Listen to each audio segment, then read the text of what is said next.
What is going on, YouTube people? Neo Cards and Comics here.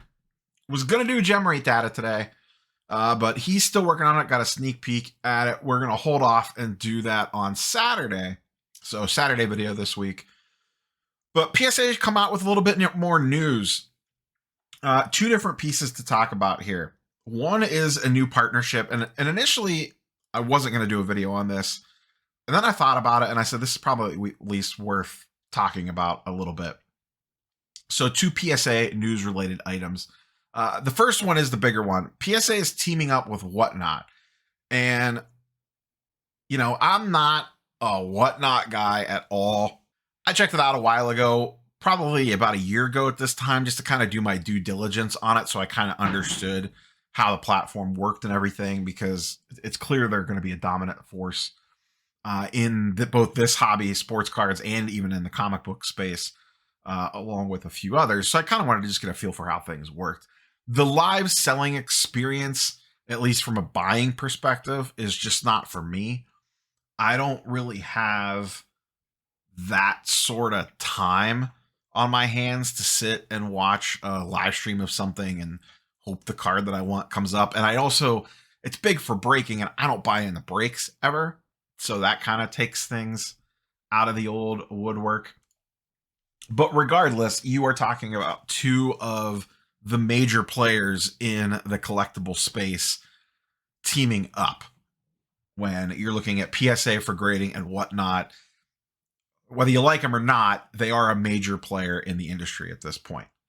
So I don't know all the finer points of exactly how this is going to work, because I've never sold on Whatnot, so I don't know, what the specifics are from a selling perspective. From the buying perspective, it seems like if you buy a single card off of someone, you would have the ability to choose to send it in to get graded. To me, that is not the primary use case for this offering. This seems specifically targeted at breakers and people buying into breaks that want to send their cards that they hit off to be graded directly from the breaker, rather than having them ship them to you, then you ship them to PSA. It would just save a step in the chain. And potentially get them back in your hands a little bit faster, already graded. So to me, that's the biggest appeal here. You go in, maybe you have someone that you break with regularly. You enter in a break with them. You hit a few cards. Maybe there's something that's pretty decent in there that you want to send off to be PSA graded, and you go ahead and submit it directly through them, and then it ships back to you. One of the big limitations on this, it looks like the cheapest grading service available is the $30 economy, so you can't send this at bulk, which makes some sense, I guess. And then you have access to the higher level services up from there. Obviously, PSA, turnaround times, and all that stuff matter. Once again, I'm not a Whatnot person, so I mean, in the comments down below, if you buy in the breaks on Whatnot, which I don't know how much of my viewing audience does, or just generally speaking, do you use Whatnot a lot? I'd be curious for your thoughts about it, because like I said, I don't have a ton of experience on it. So let me know any good, bad, or indifferent in the comments down below. So I'm sure this won't be for every single individual seller. There's some that this will make sense for. There's some that it won't. I don't really see a use case for it for going into someone's room and buying raw cards and having the raw cards sent in to be graded. I don't know how I feel about that. To me, it seems mostly like a breaking product. And I don't necessarily think this is going to be some huge windfall for PSA where they're going to get hundreds of thousands of extra cards through the door because of this. To me, the more intriguing part here is just anytime these big corporations in the hobby kind of team up for something, that always intrigues me, because then it opens up the door for other potential collaborations down the road. Also, what we don't know here is PSA exclusive to Whatnot for a certain period of time? Could we see other grading companies pop up as an option to grade with besides PSA? Or do PSA kind of lock them down in an exclusive deal? Because I'm sure that they weren't the only company talking to them about this, potentially, if this was something that was on Whatnot's plate. And this had to be a big lift, because Whatnot had to change the code, and they had to redesign the app to make this work. So this was not like a light task of just like, okay, yeah, sure, just add a check mark box. I'm sure there was a lot more to it than that to get this up and running. So this seems to be a pretty deep partnership between these two companies. And as we've talked about in the past, you kind of continue to see these companies teaming up with each other.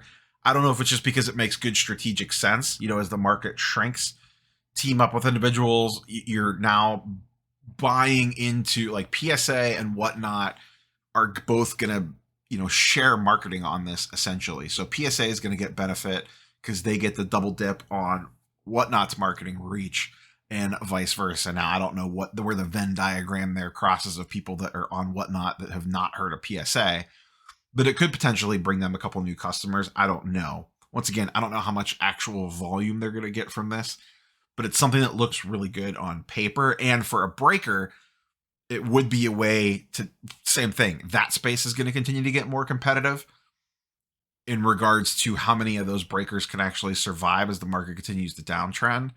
So if someone's offering this and someone else isn't, would that be an incentive for you to break with that breaker versus another breaker if you had the option to directly grade with PSA through that?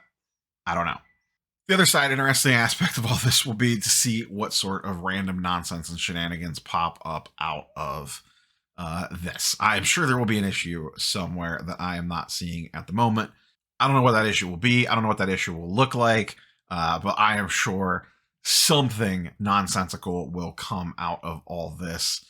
So an intriguing pairing of two major corporations in the sports card / collectible space. Let's move on to bullet point number 2. $15 TCG special and non-sports card special is back for the month of December, though I believe previously this was just TCG. I could be mistaken on that, but regardless, for the month of December, $15 TCG and non-sports 1982 present, along with the $15 sports card special on bulk as well. The key thing here is 1980 to present opens this up. I'm not so much concerned on the TCG side of things. I'm sure there are a lot of people that are excited about this. But that would include an awful lot of, and pretty much really every Marvel card set. Not every single one, but a large majority of them would be going to PSA under this, or could be going to PSA under this. That means you could send 90 MU at $15 grading. You could send 92 Jim Lee X-Men. You could send that Spider-Man set that I recently opened some boxes on, along with a whole host of other things. This really opens up the floodgates for a lot of Marvel card potential to head PSA's way. I wonder, we don't know yet because it's not on CGC's pop report.